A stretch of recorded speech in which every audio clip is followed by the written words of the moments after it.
Hello, friends, nerds, geeks, and supporters of any pop culture creators. Aaron Nabus here, and thanks for tuning in to the Hall 8 Show.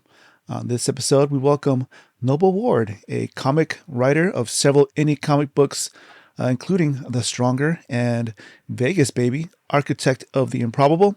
He is winner of multiple comic awards and the founder of StarWard Comics.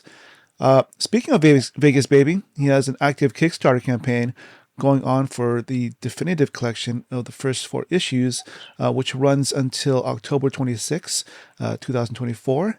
Welcome to the show, Noble. Hey, my man. Thank you, Aaron. That was the most eloquent way I've ever been introduced regarding my comic books. That actually hit my heart a little bit. So thank you for that. Oh, wow. Yeah, you're welcome. And then thanks so much for coming on the show. I've met you through Black Comics Day, and I actually had the pleasure of having you and Keithan on a panel at San Diego Comic-Con. So, it's good to catch up with you again. Yeah, that was great. I really, really appreciate that opportunity, man. That was a big highlight, being able to go to San Diego Comic-Con for the first time. And, I love being able to be out in San Diego and meeting Keithan and you. It's been a pleasure. I've been very blessed. Trying to keep it moving, though. All more than others. For sure. Like all our heroes, and villains too, they all have their origin stories. Let's hear about your origin story. Where did you grow up, and what was your 11-year-old self into pop culture-wise? Ooh, my 11-year-old self. Oh, man, I grew up in West Virginia. When I was 11, I wasn't really into comic books yet. That didn't happen until I was 13 in 96. And I was kind of raised in pretty much a bubble. Like, I was in the mountains of West Virginia, and what we call the sticks, right?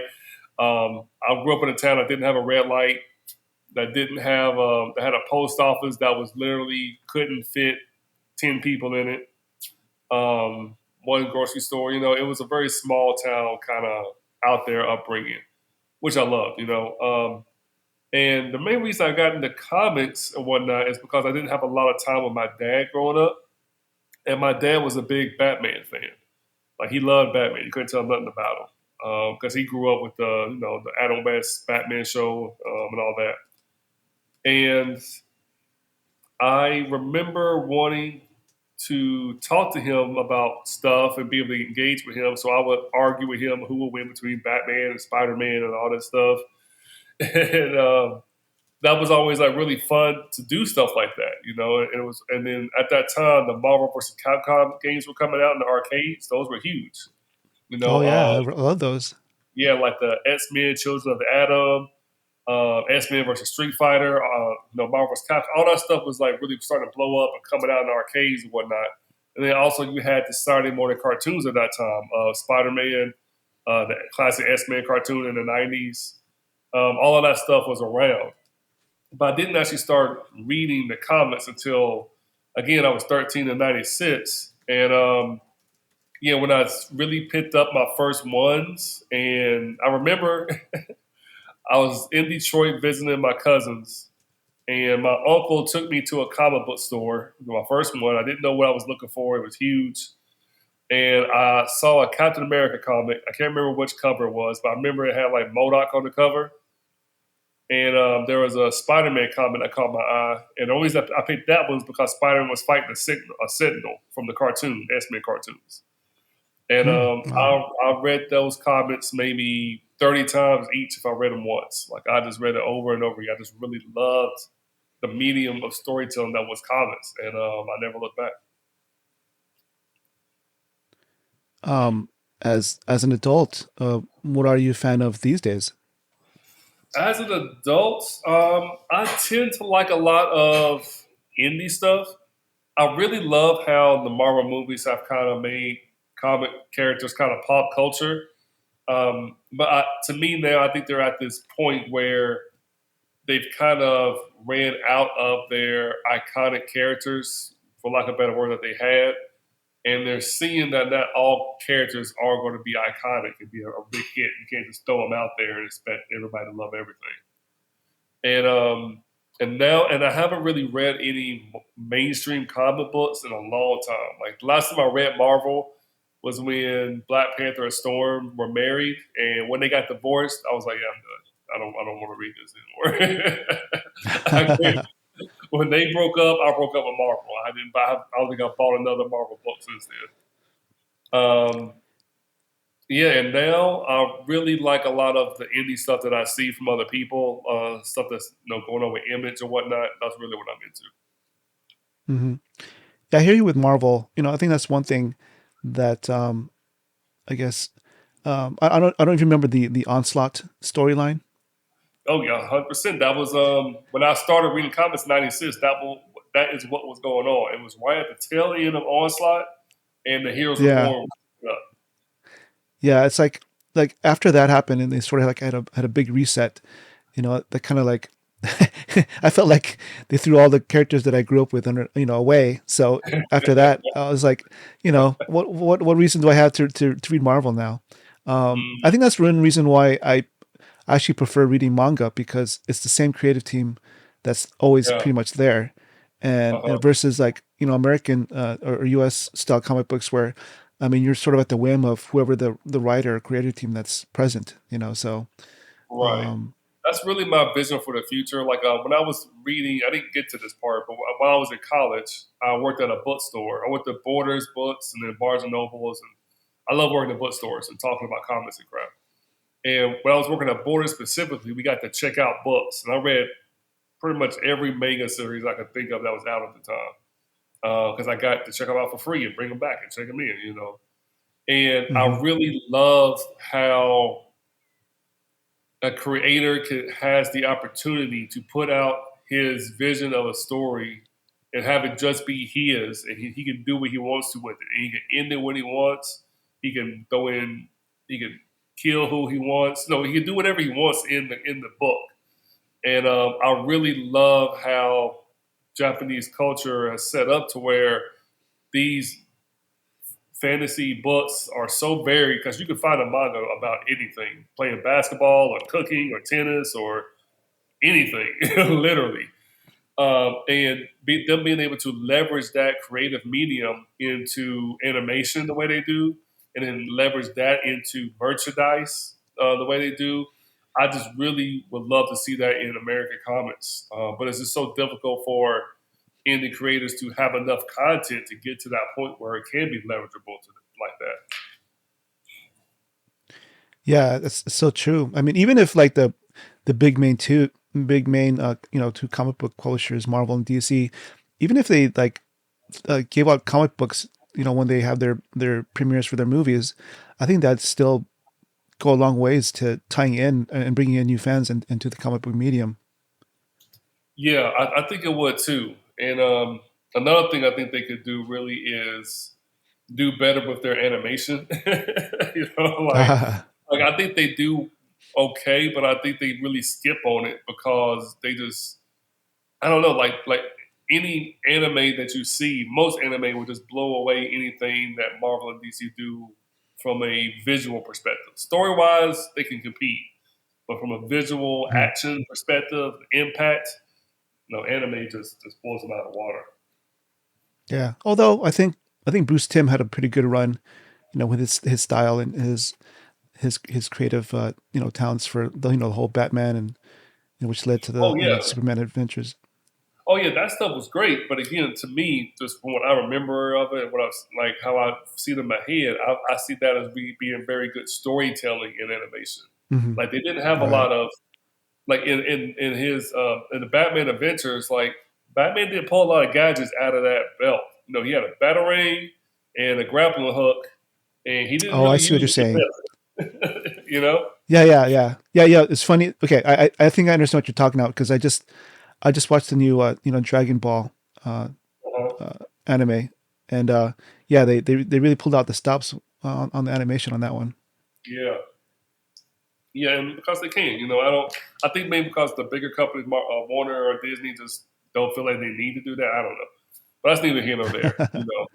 Right, right. I mean, outside of Marvel uh, for a long time. True.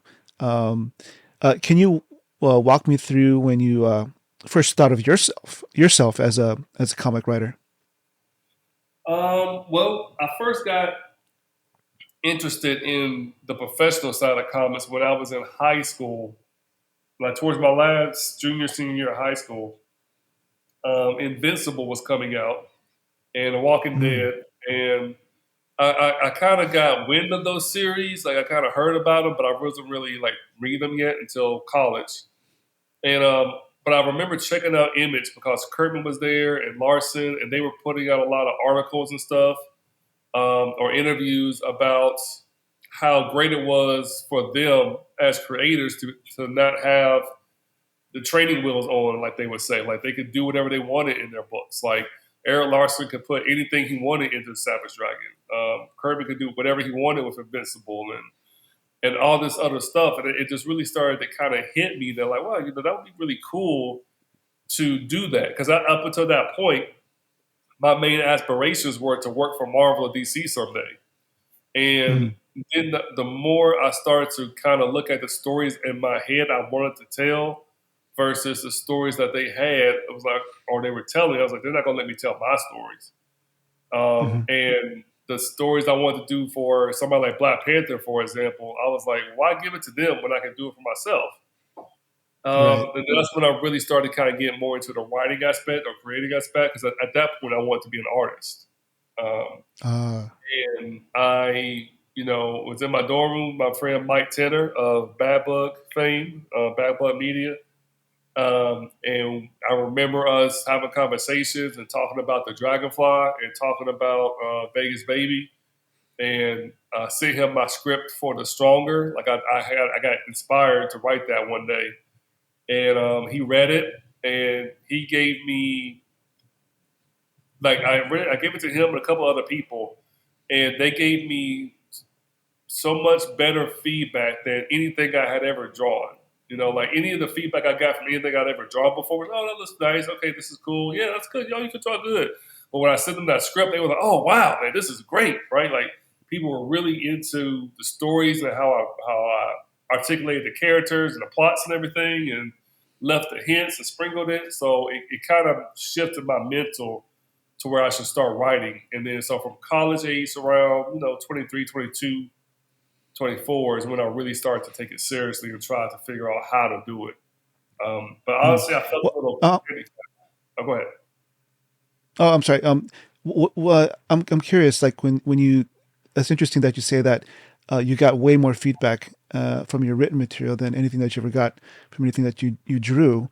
Was that a blow to your ego in any way? Not really. I was into art. I liked it. I wanted to do it, but I didn't really need external validation. It was just I knew I was in the path that I wanted to go, and I just felt okay. I'll get better. I'll get better. I'll get better. I won't be Rob Liefeld. I'll get better. I'll get better. Right. I just had that belief that I would, and so when they gave me praise for my writing, it really inflated my ego more than anything. I see. Well, it's good that you're able to pivot because not a lot of people are able to do that. When it comes to they might stay the course of being an artist where their real talent might be in writing. Yeah, a part of me wish I would have, continued it at least. I have a really good friend named Vince White. He's a great storyteller and a pretty decent artist. He's gotten better over the years. We're going to be collaborating pretty soon, and excuse me. And I really kind of wish at some point that I could write and draw my work, but you know, we got what we got. Hmm. Yeah, I hear you because I'm a graphic designer by day, but I don't really illustrate. I'm pretty good with my layouts and colors and all that stuff. But when it comes to illustration, that's really something that I wish I had pursued more when I was younger. Right? Yeah, it's just we make our choices, and for me, my thing was like I couldn't see myself having 8 hours a day to sit down and like look at a page and to draw and stuff. Like I had to work. This was in the Hmm. recession, like in the early 2000s. Out of college, I was out of college. There was no jobs. I had to take a crappy call center job. You know, and I probably could have sat there and like drawn at my desk, but instead of doing that, I was like, you know what? Let me focus on something I actually really have gotten a lot of praise and admiration for, which was writing. So that's what I did. Cool. And what was the first comic book that you actually wrote? The first comic I wrote was The Stronger, actually. That was my first script, my first book I actually got done.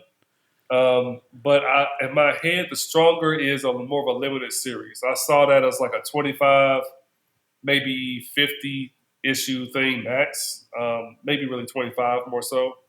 I saw it having a beginning, middle, and an end. And when I got the idea for Vegas, I saw Vegas Baby as like my invincible, like a book that could go for 100 plus issues. Like I have so much stuff I want to say and do with that.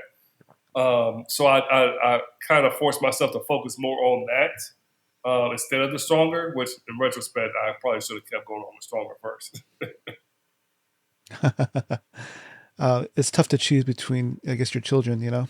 It really is. My firstborn was definitely neglected. I'll say, I'll say that. Well, I guess it, Unfortunately. yeah, I guess it's a good time to get into Vegas, baby, and the Kickstarters as well.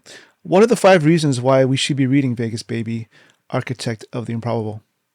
Oh, 5 reasons you should give. All right, let me see if I can narrow it down. Well, for one thing, I think Vegas Baby Architect of the Improbable has a very unique premise that I haven't seen anywhere before. The whole premise of the book is it takes place in Las Vegas.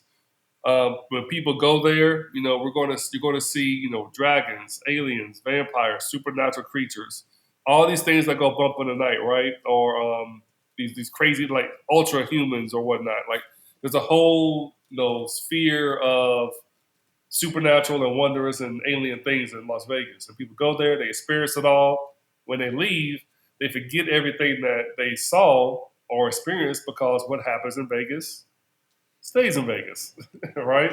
Okay, So, got it. yeah, so it has a what I believe is a very unique hook in terms of the rule for the city is something that everybody already knows.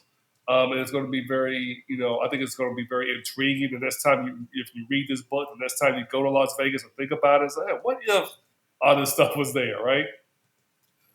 Two, you're going to experience a character that you really don't see anywhere else. If I had to sum Vegas up personality wise, I always say that he's kind of like a Reed Richards mixed with a Riddick personality. So Reed Richards' brain with like Riddick personality. Mm. Kind of like a more like a Rick Sanchez with swag a little bit. You know what I'm saying? And now is now listen. Um, so like I think that's a very unique type of character that you don't really see much in comic book media or being represented.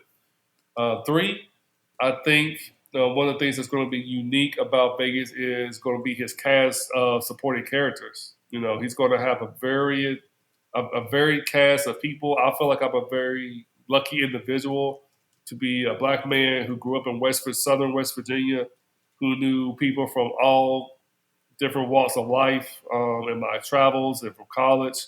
And the people that you're going to see or characters you're going to see in and out of Vegas is going to be dynamic. I really think people are going to enjoy that. Four is Vegas is actually a married man. And he has a wife named Sherion, and they are in a polyamorous relationship or polyamorous marriage. And Hmm. to my understanding, I've never really seen that type of relationship depicted in comic books in a way that was cultivated, mature, and workable. Yes, there's problems and there's issues and things that come up, but it is done in a way to where there's a structure and there's some sense in the chaos. It's not all just craziness, right? And five is because you're going to see some public domain characters come up that everybody knows that are going to pop up in Vegas. That's going to be really exciting with really new twist on them, and with the way things are going to be remixed in terms of like the history of our planet with aliens, the Anunnaki, and what they did to Earth. Like it's all going to come together in this nice, satisfying. This bow. So those are 5 reasons you should read Vegas. Nice. Um, when did you start? Oh, you said you started writing or thinking about Vegas in college, right? Hmm. And can you sort of walk us through the creative process and how you made this idea into reality, like from a writer's perspective? Well, yeah, sure. For how it really started was again, I knew I wanted to create a black character, right? And I had an idea for that, and this was stuff that I was bounced around with Mike at the time, and he had in his head an idea for a guy. Um, I think his guy actually was named Vegas at the time, and he had him wearing Hawaiian shirts and stuff like that. And he would wear like a sparkly glove, like Michael Jackson or something. And I can't remember what he would like smack people with. I don't know. It was weird what he had in mind, his idea. But I was already pitched around an idea for something kind of similar like that with a similar vibe. And I was wanting to be an artist, so I was offered to draw that book for him, and I came up with some ideas. And he really didn't like the idea anymore after he thought about it. And he's like, "No way, do whatever you want to with it." I was all right, well, cool. So over the years, I developed the story into something that I thought was really dynamic, that really had a lot of juice to it.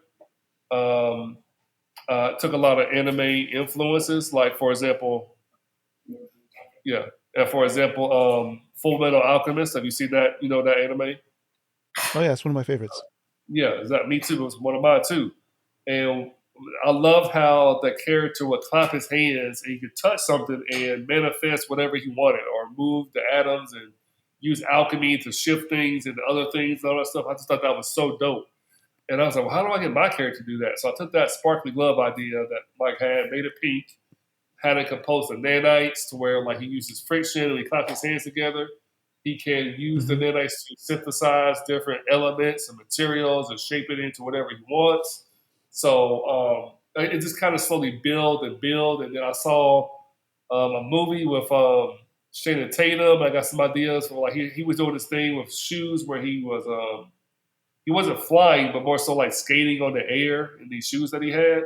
I was like, well, that's a really Hmm. cool idea. Like, I think my character should do stuff like just things over the years influenced it based on the ground foundation of who I made the character, which was I knew I wanted him to be a super genius, and I knew I wanted him to have some swag.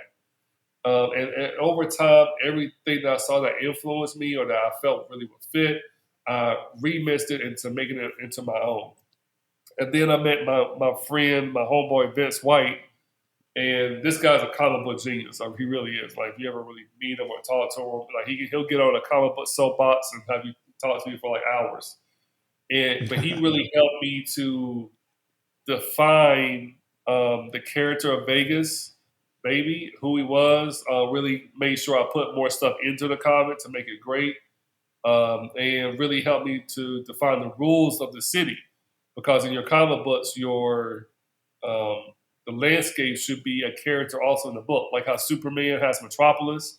You think Metropolis, you think of it as a certain way. It's bright, it's clean. People are trying to rob banks. It's not going to work. Superman's going to stop them. Nobody's dying. It's not a lot of litter on the ground. It's Metropolis. But when you think about Gotham, Batman is dark. The sun never shines. It's dirty. Like the garbage men are always on strike or something. The politicians are corrupt. Like there's a whole thing that goes with it. So I made Vegas, the city of Las Vegas, a character, and the whole process was very organic in my mind. Hmm. And one of the things I did at first is when I was in college, around 26, 20, well, actually after college, I was 26, 27, and I wrote a novel called Ezra's Burden. It was a murder mystery. And I knew I wanted to start writing my comic books, but I really didn't know how to start writing the comic after I'd been so long since I written Stronger. So I decided to write a novel, a novella for Vegas Baby, because I was fresh off of writing a novel, a murder mystery, and that helped me to flush things out even more when I did that. Oh yeah, it's an interesting path to get to the comic book. Now, are there any differences between the novel and the comic book? Um, Only difference is that I had elements that I put into the comic book after I wrote the novel, so they're not in the novel, Hmm. right? So at the time I wrote the novel, he wasn't married in my head. Like I was a concept I introduced later, but it's easy to put in there. Like I can easily, that's not a hard thing to change or whatnot. Because Hmm. my ultimate vision would be to have a novel series and a comic book series going, and they're telling the same story or they're on the same timeline of story, but like the novel's giving you some information that you didn't know or the adventure that you didn't hear about in the comic books. So if you want to know about what happened there, you got to go read the novel. And the novels are mentioning stuff that happened in the comic books that they're not going to see in the novel, and vice versa. Hmm. That would be my ultimate dream of what I would love to do. Hmm. Now, why was it important for you to showcase um, a successful polyamorous relationship? Um, well, when I was 30, I was going through a real crisis in my not I wouldn't say crisis, but it was a real identity shift where I was really trying to figure out who I wanted to be, who I was, becoming at peace with who my dad was and who I am in terms of his reflection, and understanding like just how I feel about love and relating and women in general. And when I met a couple who were married for over 20 years, and they were also in a polyamorous relationship. I thought they were crazy. I didn't understand what they were doing. I thought they had 3 kids together, and they were married and whatnot. I was like, these kids must be messed up. I don't understand how this is plausible. But over the years Hmm. of talking to them, they really changed my life and helped me to see a different way of doing things because I didn't understand there being another option outside of monogamy, which I don't even really have a bad connotation in my head of monogamy. I just don't like that it was presented to me as my only option to have a healthy long term relationship. Hmm. So once I understood poly and really kind of incorporated it into my life in terms of who I am as a person, I felt as though it was something that could be beneficial to show um, audiences who are reading the comic. Like, and to me, most comics that really are most successful, the ones that the comic book runs that have the most impact. Not all of them, but a lot of them that have the most impact involve some type of loving relationship. I think of Frank Miller's run on Daredevil with Karen Page, and then with Elektra dying, and Karen being like a crackhead, crack fiend who sold his identity for Fitz. I think about Chris Claremont's run on the X-Men, where Scott and Jean was a big thing, and she became the Phoenix, and then she died, and then she came back, and then there was Madeline Pryor, and I think about Teen Titans, George Perez, and Mark Wolfman, where Sunfire or Starfire and Robin. Like I feel like part of what makes a good comic book story, superhero story, is in part a good love story. So I I've never seen a good love story told in quite this way. And I feel really excited. The more I even talk about it, the more I'm like, I can't wait to write these pages. So, what's thinking about the Vegas baby universe? What's like a typical day in his universe that he goes through? Oh man, a typical day in Vegas' universe that he goes through, he is somewhat of a neutral party in the greater scheme of the 3 big communities in Vegas. So the 3 big communities would be the supernatural community, which has your witches, dragons, sorcerers, all that stuff that we know is supernatural. Which will be your extraterrestrial community, like pretty much everything that's an alien that didn't come from this planet. and then what would be considered the ultras or ultra humans, which is my interpretation of like meta humans, right? Right. Um, and there is a loose alliance between those three structures where they all govern their own they all police their own rather, and they all have their own vestiges of power within Las Vegas and whatnot. And Vegas has a special position as a graced member of the power community, or what's called the PC. And he typically is doing things for any one or multiple of those two communities because he's somebody who kind of gets hired out for them to do things because he's, again, a neutral party because he has no powers. He's not technically an ultra. He's just really smart. So he's typically, fielding different requests for him to do things to help people decide if he wants to help or not. And he spends a lot of time really experimenting and looking at the deeper parts of the universe. They'll get very Reed Richards like. And when he's not doing that, he's got a few girls around having a good time. That's a typical day for him. Vegas is not the type of Uh-huh. superhero. Like if he's sitting at a restaurant and the bank across the street is getting robbed, some people are getting away. Vegas is going to finish his meal and go home. He's not going to do anything. Like he's not going to save the bank money. He's like, no, I'm good. Okay. That's interesting. Yeah, can you tell us about the rest of the creative team? I can. The rest of the creative team includes my homeboy David Tinto. He's working for Marvel now, I believe. He was a really dope guy to work with. He came through in the ninth hour and saved the book. Like I really wouldn't have gotten it done without him. And I was so blessed and fortunate that he decided to work with me on this. So he's the main principal artist who did most of the book. And the first issue, like the first 11 or 12 pages, I say, were done by Sean Hill. He was the first artist who agreed to really work with me in terms of doing page work and drawing that to a book. He got me started, and I really am grateful for him that he touched the work and really helped me out. He didn't finish the book because right when he got to like those middle of the first issue, he got a job to work with Xenoscope. And I think that at the time that was like his first big break. So I couldn't hold him back from taking it. I was like, all right, man, I get it. You got to go. Do what you got to do. Right? So he left. And then I also had a guy named Jason Farmer. He was a guy that I knew from my hometown who I would see in my local comic shops all the time. And he worked, I think his girlfriend worked at where I worked. And we got along really well. He could color, and he colored the first few pages of the book, and I was really extremely grateful for him doing that. And then one of the final members is a guy named Jason Smith. Jason, he was an artist I met online. We never met in person. We never actually spoke before.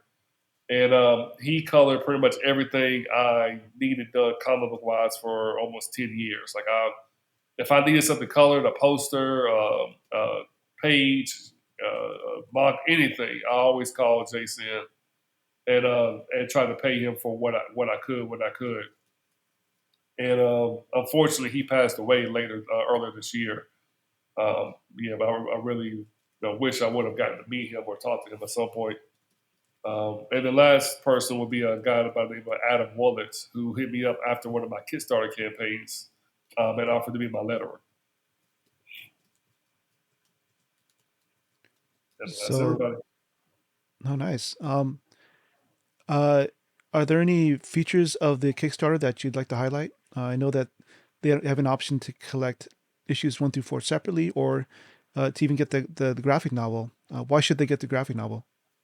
Well, the main reason you should get the graphic novel is because it has a lot of added bonuses in there that you won't see within the first 4 issues. Within the graphic novel, there is a mini story drawn by my man Keithan Jones. You're my friend. Called the Big Bad Wolf Pimp. Right? Keithan and I co-created that character, the Wolf Pimp, and he had this idea for him. He drew him up, and I was like, "Well, cool. Let me rub a little bio for him, a background."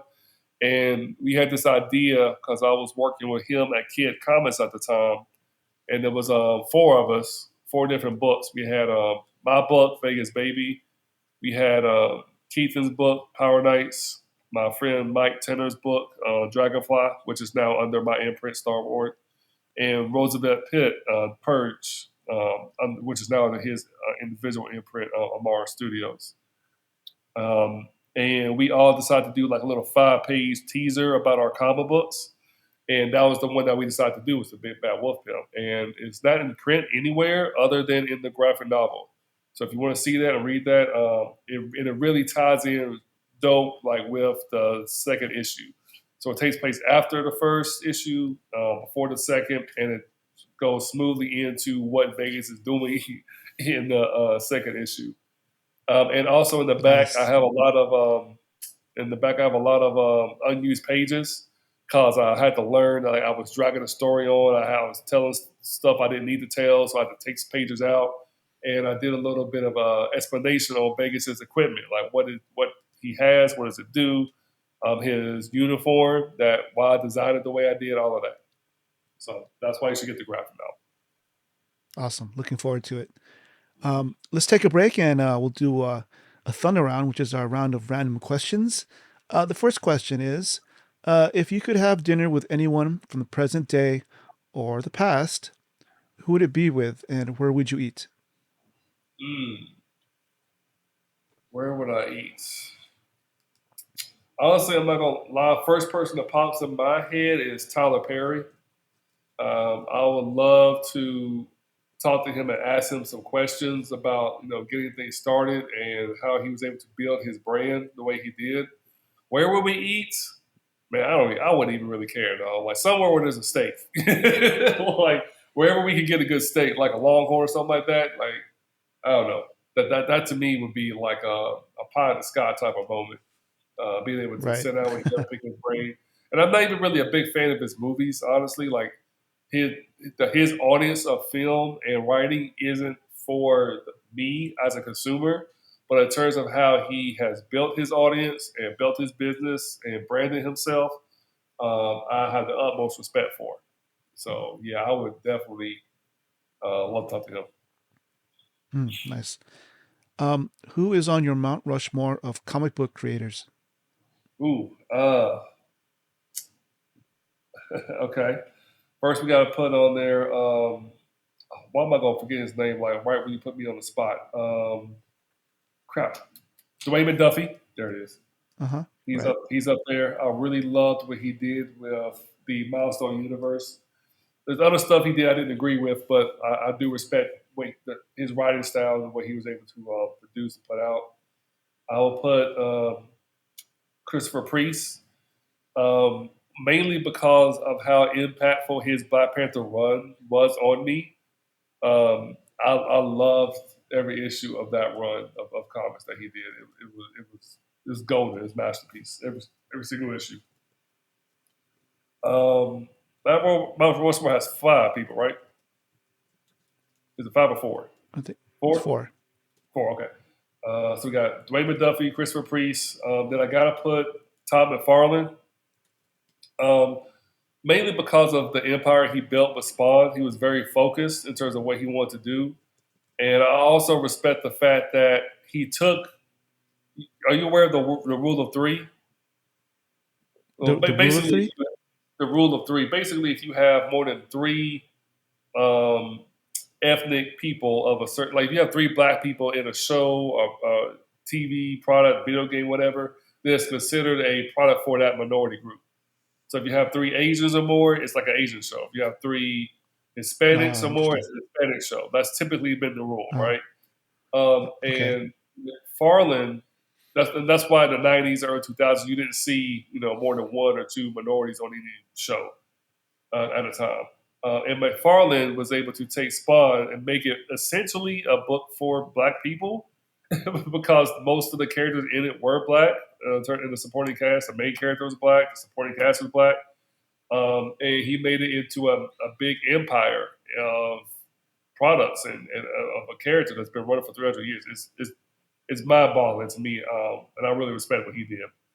And the last Hmm. person would be Robert Kirkman. That because of everything he's I, done. I had a suspicion he would be on there because it seems like you talked about Invincible with a lot of reverence. Oh, yeah, man, that's my like I'm cocky enough to believe I deserve that. I deserve to have. We all do. If you want to have produce a comic book series, I think we all deserve a chance to be able to do something like what he did with Invincible, to have 100+ issues of a book out and tell a full story that can last and have impact and be discovered by people over and over again. Like I really, really respect that. I really do. Hmm. As we mentioned earlier in the podcast, we first met at Black Comics Day, San Diego, California convention organized by Keith and Jones. Um, why is this event important to you, and why should people attend it? Black Comics Day. Oh, Black Comics Day is dope. Like I remember talking to Keaton about that. I didn't know he was on the fence about doing it. I don't think I really influenced him much. He did it anyway because he wanted to. But I think it's just an event that is something that's needed. It's a space that's needed for us to highlight people of color and what they're doing and what type of books they're putting out. We don't typically always get a lot of eyes on us, and it's hard for people to have the opportunity to produce multiples of a certain product or series. And being able to go to shows like this where we're simply being highlighted gives us a chance to find our audience of fans and to grow our fan base to be able to do more work, to be able to grow more fans. And if you are somebody who doesn't really matter, I think, if you're white or black or whatever your ethnicity is. But if you're just somebody who wants to see, diverse storytelling from people across the board, like that, kind of get out of your maybe your own experiences, or maybe fall into your own experiences. It's just a really dope place to be and a dope vibe that Keith has created there for people to come and enjoy some comics. And it's really focused on the comics. you know, Yep. yeah. I think Ethan has created something that's really important, it just blows my mind that it'll be what it's. It Seven was seven started years. 7 or 8 years. Yeah, I think 2018 was the first one. So yeah, next Yeah, year will be the seventh. Wow, it's it's incredible. crazy, man. Yeah, it really is. I'm really proud of him and what he's doing. I remember after the first one, he was like, "Yeah, I don't think I'm gonna do it again." I was like, "What? What are you And talking about?" not only that, but it's not just one day; it's 2 days now. Yeah, exactly. That's right. Is growing, and I remember the first 2 years it had to, after the second year, had to go to a bigger venue, right? Yeah. Um, and he's been growing every year, and I really, no, it's really dope what he's doing. I won't, unfortunately, I won't be able to go this year because he messed around and put it on Valentine's Day weekend, Oh, and if I go without, right, if I go without my wife, I'm in trouble, and I can't afford to take all her and my son. I can't go. right. But I understand this kind of hard because he's got Valentine's Day weekend, and then if he did it earlier, it would have been the Super Bowl weekend. Ah, yeah, So like you got to fight for space in both. yeah. February's a busy month. I mean, yeah, you got the Super Bowl, Valentine's It Day, to and be so short. yeah. um, what would the title of your biography be? Ooh, the title of my biography. The first thing that popped in my head. Don't. If I look at this later, don't hold myself. I don't want to hold myself to this. But when I wrote my first novel, I came up with a quote that I put in the front of the book because I think all novels I was reading at the time, everybody would put a quote in the front. So I was like, well, what would my quote be? And I put in there, my quote was, "Work hard and don't suck." So There you go. That's a good one. I think that I as a like like thinking of that, I think that would be it. Work hard and don't suck. that's I think that's pretty good. It's straight to the point, you know. That was the Um, point. Yeah, and I think it'll attract some people on the book rack, you know. it might. Like, what is this about? What? All right. Um, if you were president of the United States, what kind of artwork would you hang up in the Oval Office? Oh man, I'll have some Static Shock stuff in there. I'll have some Alice Ross in there. I would have some Jack Kirby Captain America if I could find it. I would have some other. I can't remember the names right now, but I know it when I see it. But there's some very Afrocentric inspired type of art that Hmm. I believe will put up. You know, stuff that I think inspires the future, or moving things forward in a positive way. And I've seen some really dope Star Trek fan art also that I'll probably put up because to me Star Trek really epitomizes the capacity of the human species to move forward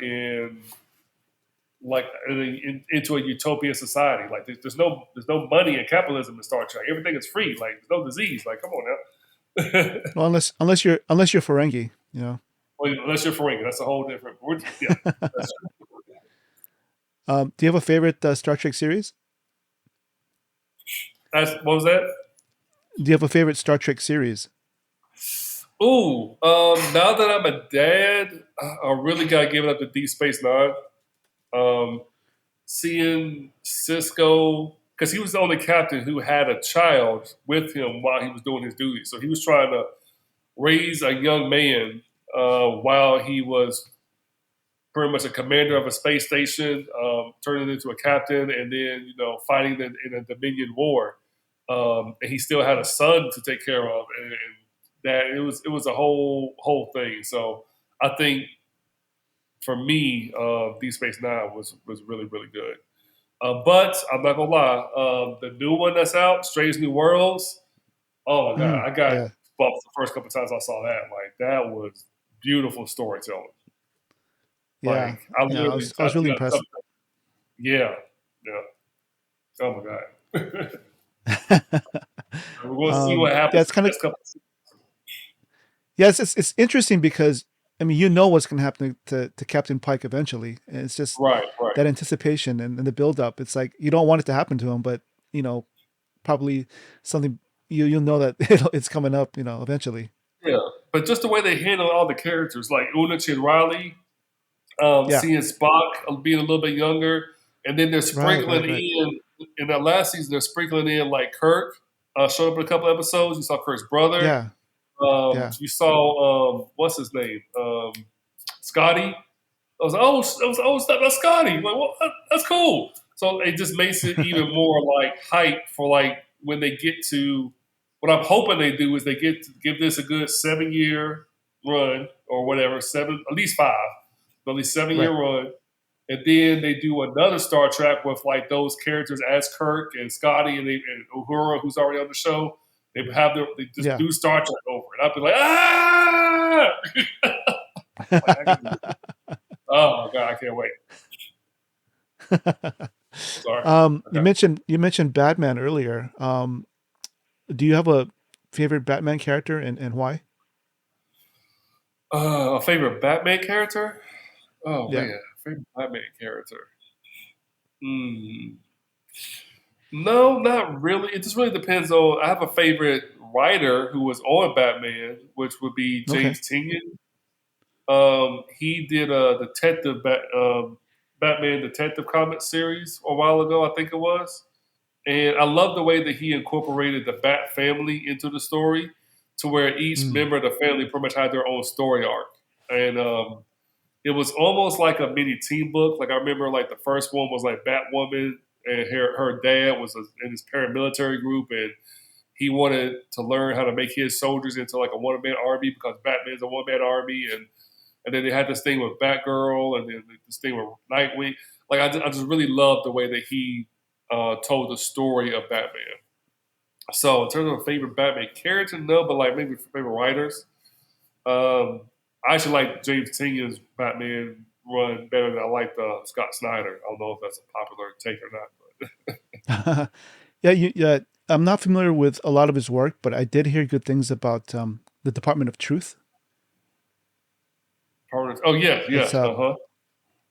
it's a comic book that he's writing for Image Comics. I've heard good things about it, and I wanted to pick it up eventually. Yeah, I have heard about it. I haven't read it either myself. I haven't read half the comics I wanted to. Like, I still got story number one in my on my counter somewhere. Like, I don't know, how do you find time to read comics with kids? Like, what is? How do you do that? Like, how do I do it? Yeah, I have stacks of Kickstarter books that I still haven't touched yet. Mm.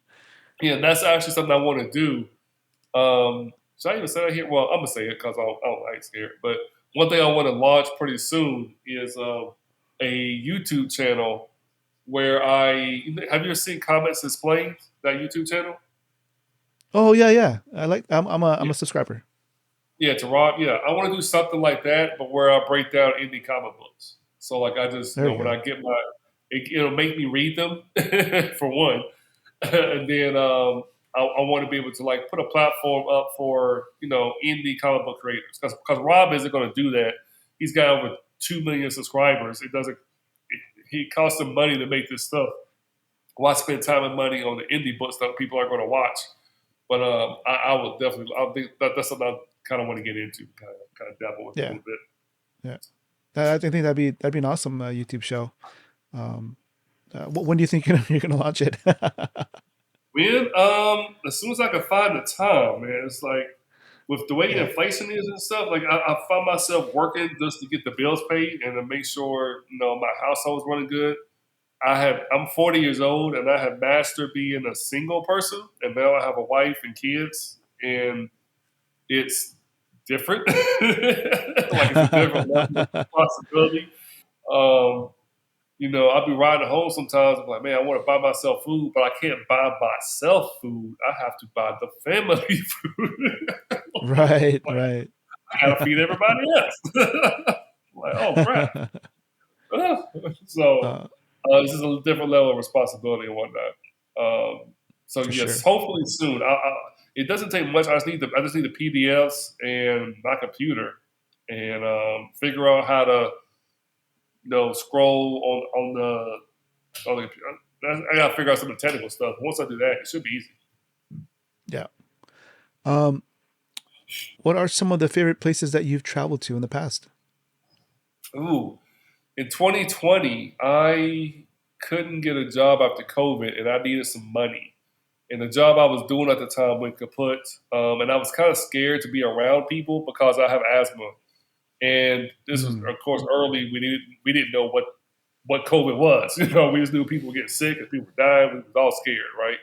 If you weren't, you're lying. Like everybody was scared at first.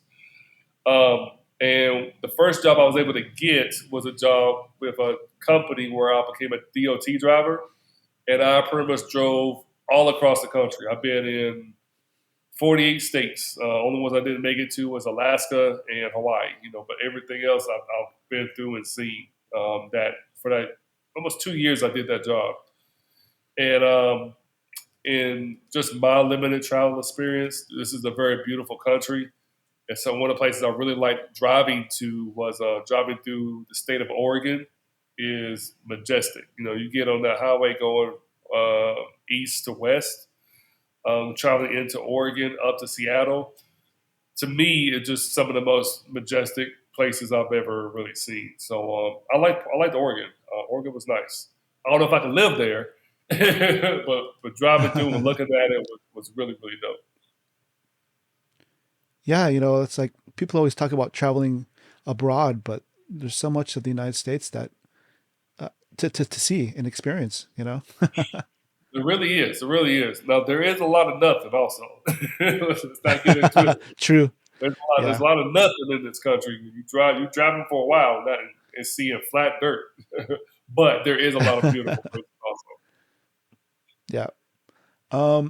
My next question is, what is one movie you loved as a teen, and one movie that you love now as an adult, and why did you pick those two movies? Mm. As a teen, I was maybe 13 or 14 when I saw my first rated R movie, and it was Blade. My dad took me to see it. Oh, yeah. Yeah, I was maybe 13, 14 then when that came out, the first one. And man, that me and my dad were in there. We were hyped as oh my god, we were so hyped. You would have thought we were the only people in the movie. We was like, yeah, whoa, whoa, whoa. I was like, ah. It was so great. It was so much fun. I never forgot that Yeah. first experience of seeing that movie. So in my teens, no movie hit me harder than Blade. And a movie now, um, a movie now. What's the last movie I saw that really, really hit me? I'm not gonna lie. The last movie I saw in the movie theater that really hit me emotionally was Star Trek Into Darkness. When Mm. I love the way they just did the whole thing with Spock being the one who was emotional now because Kirk, had died, um, and the way Spock it was in that volcano and he was about to die at the beginning opening scene, and I don't know, it just took me on a ride of emotions. I really liked the profundity that I got from that. And that's Hmm. what I like about Star Trek. Like I feel like a good Star Trek's going to make you really hold some weight to it, you know. So yeah, I would say that was the last movie I remember that really hit me that I can think of. Um, do you have any regrets, and what are they? Do I have any regrets? No, because I really like who I am. I really like where I'm at in my life. Sometimes if I'm in my lower place, I will think, man, I'm 40 years old and I'm not where I would want to be.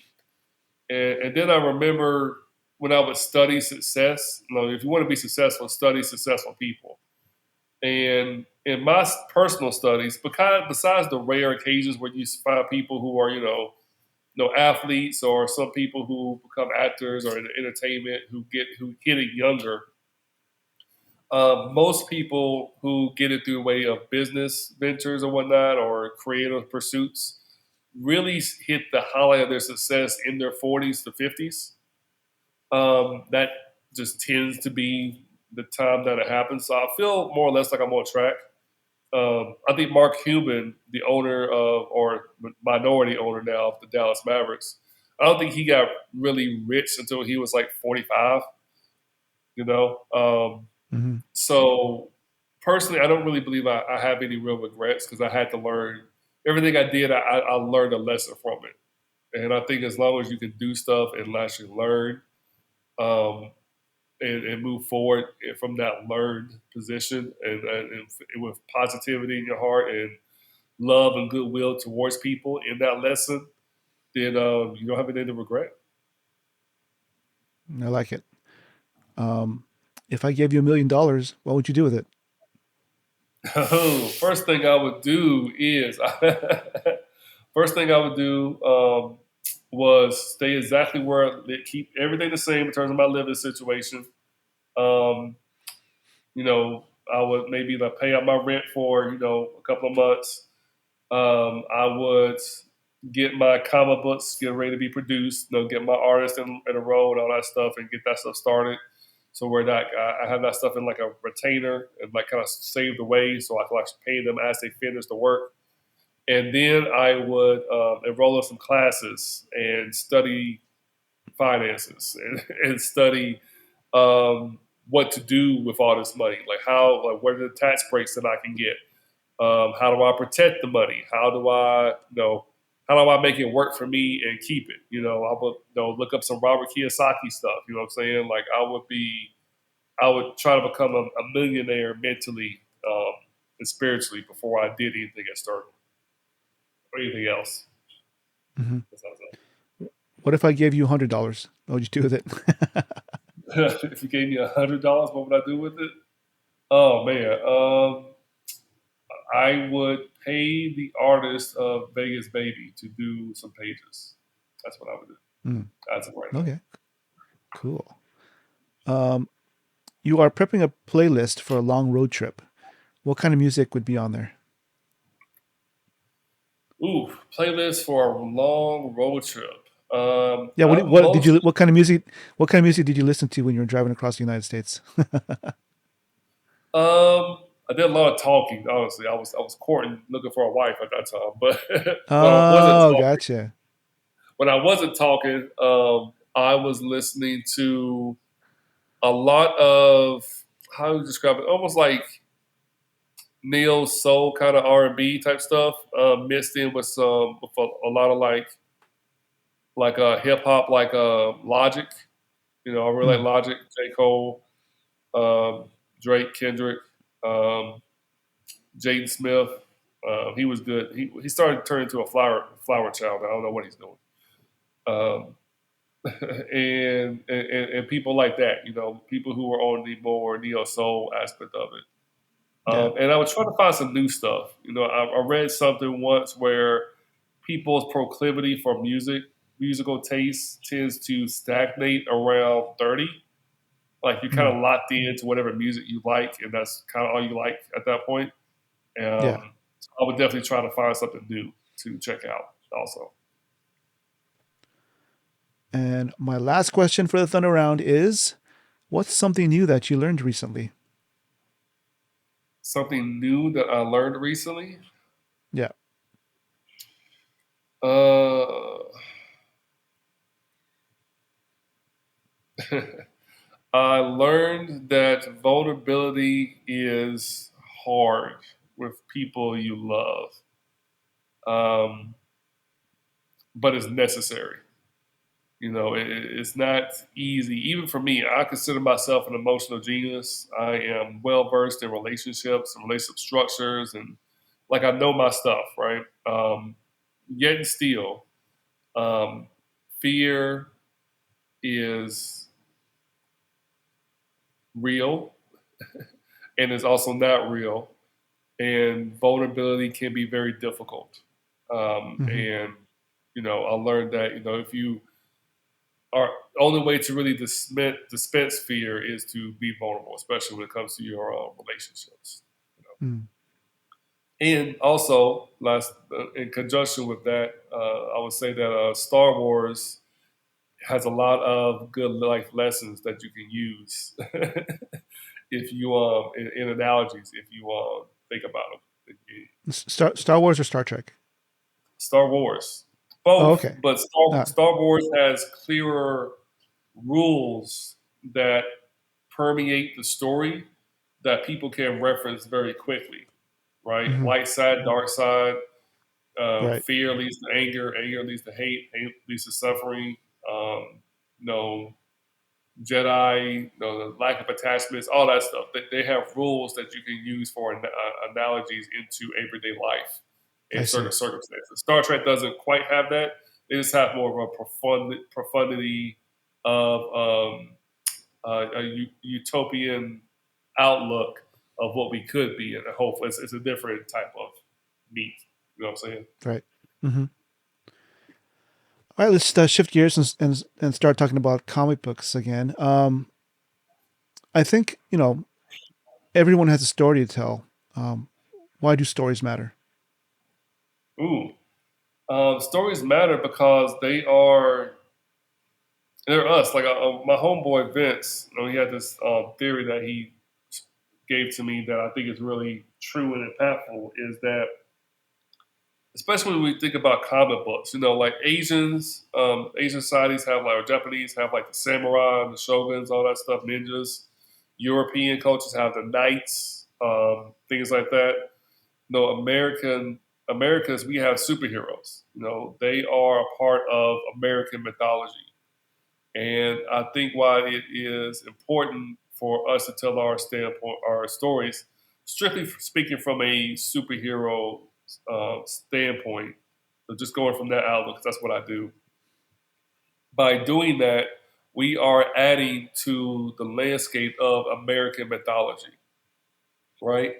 For any of us that break through, that kind of go a little bit more mainstream, or even if we're underground, like our stories still matter because I believe that if you really look at an independent comic book creator's character, their characters, what the character is, who they are, what they fight for, what their powers are, it really tells you a lot about who that person is, at a real subconscious level. Because I think really what we're all trying to do as independent creators is express to the world who we are, who we aspire to be, what we're dealing with, and how we would like to see ourselves deal with the or traverse the problems that plague our lives.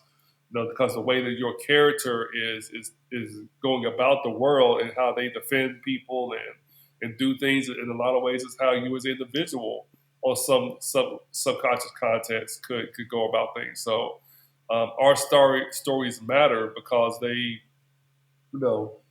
are us. It's our way of contributing to the greater zeitgeist of Americana. Hmm. What are some lessons that you have learned as a comic book creator and publisher? Mm. Getting people to work together is hard. Leadership skills are important, and understanding that what people want out of a thing, what people are looking to do, what people are wanting to go, being able to deal with disappointments, right? Um, yeah, I think really that's one of the main things. Is just really understanding people's people. Yeah. Hmm. Um, what kind of advice do you have for someone who is trying to bring a team of creatives together to write or to create a comic book for the first time?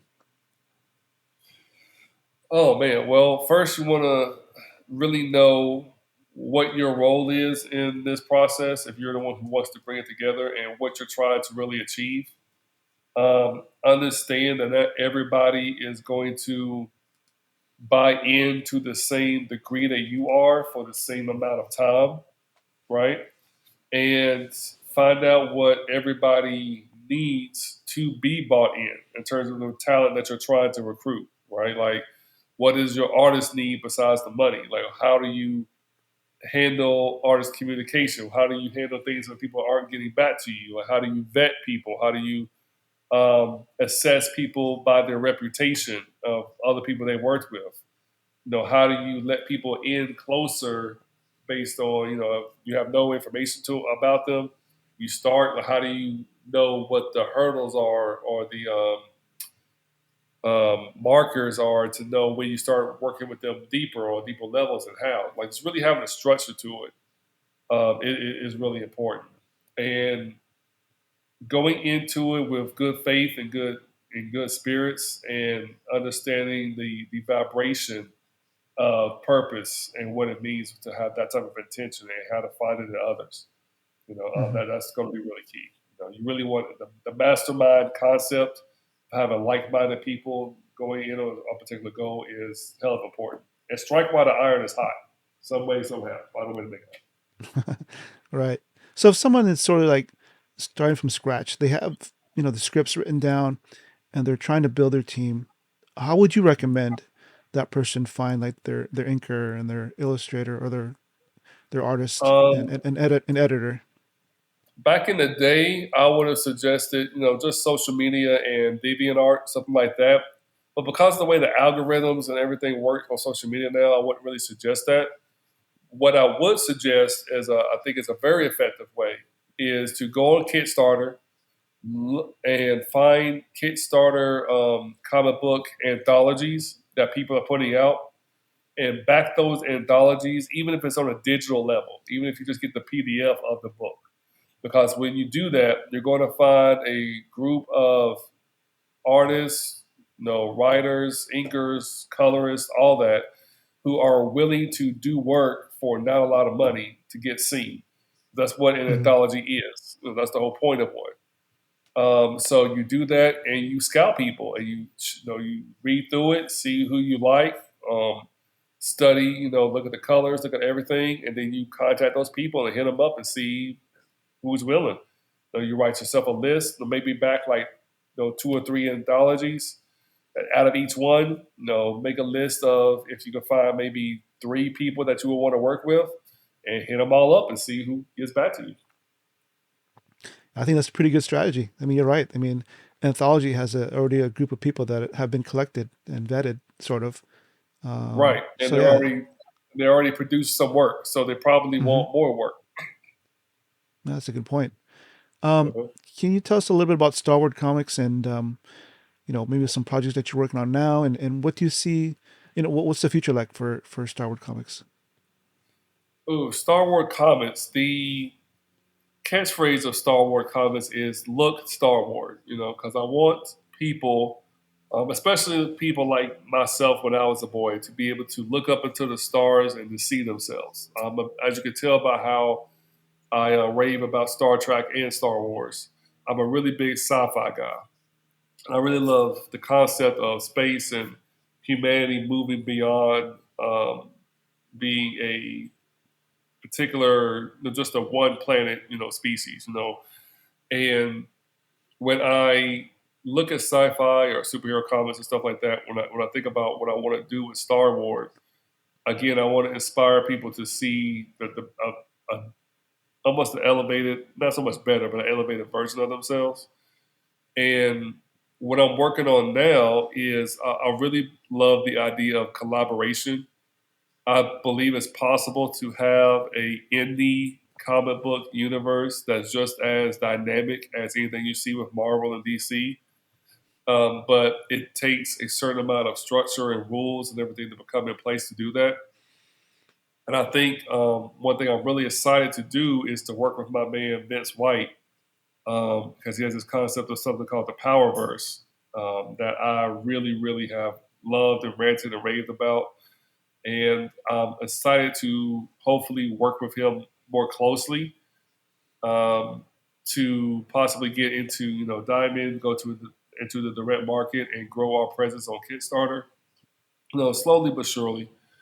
And I really love the having how comics can have continuity, have collectability, um, in terms of their value, in terms of like how you can really build a world, you can build a universe, you know, and that's really what we're working on now. What I really want to do, and I want to be able to do it in a way that touches people in not a in a very adult and not stereotypical fashion. I want to appeal to a little boy in us, but also the grown men, because most people, let's face it, most people on Kickstarter buying comic books are. I don't know how old you are, Aaron, but I think we're in the same age group.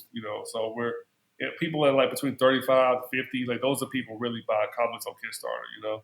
Hmm. And I know for myself, I really want to have some adult themes in my story. So look for us to kind of push the envelope. That stuff that's just like, lewd and crude, but love and intimacy and relationships are going to be a big part of the stories that I'm going to tell at Star Wars, at least in my own books. So look for us to push what we're going to be doing with that when it comes to again sci-fi, superhero, and relations. Nice. Looking forward to it. Um, is there a person or group of people that have helped you along the way that you'd like to say thank you to? Ooh, so many. First, I want to thank definitely Keith and Jones. He really helped me to cultivate the look of Vegas and really pushed me in a way to where he gave me this fire to never really give up. I really appreciate him. Mike Tenner, for coming with me. He was reluctant to kind of start comic books, and I had to bully him into starting, into getting it going. And I love what he's built for himself now as the founder of Bad Blood Media. Um, and I really love the fact that he surpassed me in a way, and it became an inspiration to me as I was like trying to inspire him. My man Vince White, I've talked about on here several times. No, again, this dude's a comic book genius. I really appreciate the work that he's done for me, and how he's really helped me out, by sharing his philosophy about comics with me. It's just made me better. I don't think I would be half as good as I am now if it wasn't for him. I want to thank somebody like Greg Anderson Elize. Mm, I yeah. don't know, yeah, I don't know Greg super well, but he's always been really dope to me every time I see him, and I really love how inspiring he is to me. He's inspiring to me from his success and how he pushes, and how he does his work and whatnot. Like he's a really dope dude. I really appreciate him and like how he's he's a marker I've been wanting to try to get to and catch up with. Yep. Royal Coupe, like his stuff, he's about to have the yeah, Iyana cartoon on Cartoon Network. A little Mm. black African girl with magic and stuff on Cartoon Network. I'm so thrilled that guy put in that work and that he did. He started around the same time I did, and I love how he just grew leaps and bounds, and he's just the inspiration, and he's opening doors up for everybody. So big up to him also, and my man Roosevelt Pitt. I can't forget him. His character Purge is sometimes I like his characters more than my own character. Like if there's any character I'm like a fanboy of, it's Purge. Like in the universe that he created. Sometimes I swear I almost like Purge more than I like Vegas. I don't, but sometimes I do. Yeah. Yeah, we've come to the end of the show, but before I let you go, are there any other projects that you'd like to promote, or any other projects you've been involved with that you'd like our audience to know about? Well, check out anything from Bad Butt Media. Again, my man Mike Tanner. Now, his books are some of them, most of them are what we call NSFW workbooks, which are not safe for work books. So just know that going in. But even though there is some sexy material going on in those stories, the storytelling and the art that he puts out is top notch. He is putting out top of the line books, man. Like beautiful artists, beautiful people that he's working with. Please, please, please go check him out. Just check us out at StarWard, and I'm pretty sure my man Roosevelt has some dope stuff coming out pretty soon. I don't know what it is yet, but keep an eye out for him. Nice. Where's the best place to for our audience to follow you at? My website is still in the works, but for right now, the best place to find me would be on Instagram at StarWard Comics. That's StarWard Comics on Instagram. That'd be the best place to find me. When I do have my website up, I'll post it there. That's where people can get more information about me. And on my newsletter, my weekly email list, which you'll find that in the link in bio on my Instagram page. Nice. Noble, it's been awesome having you on the show, and I look forward to seeing what else you produce. Yeah, I'm sad that I won't be able to see you at the next Black Comics Day. Yeah, me too, man. But it's Valentine's Day, man. I can't. Yeah, I know. I hear you. Can't do it. Can't do it. Next Yeah, year, I I will really be back. appreciate. Yeah, for sure. I really appreciate you being here, and we'll start closing out the show. Thank you so much for listening to the Holiday Show podcast, and thanks to our awesome guest, Noble Ward, founder of StarWard Comics. And please make sure to check out and consider supporting the Kickstarter campaign for Vegas Baby, Architect of the Improbable, which ends on October 26th, 2024. As you know, we love putting the spotlight on independent pop culture creatives. If you have a suggestion for a potential guest, please let us know by reaching out to us on social media or by filling out our contact form on our website, hall-h.com. If you believe in our mission to be the voice of independent creators, we would appreciate a rating, hopefully 5 stars, and a comment on Apple Podcasts. And please spread the word on social media using the hashtag HallHShow. Peace, cheers, and stay safe out there.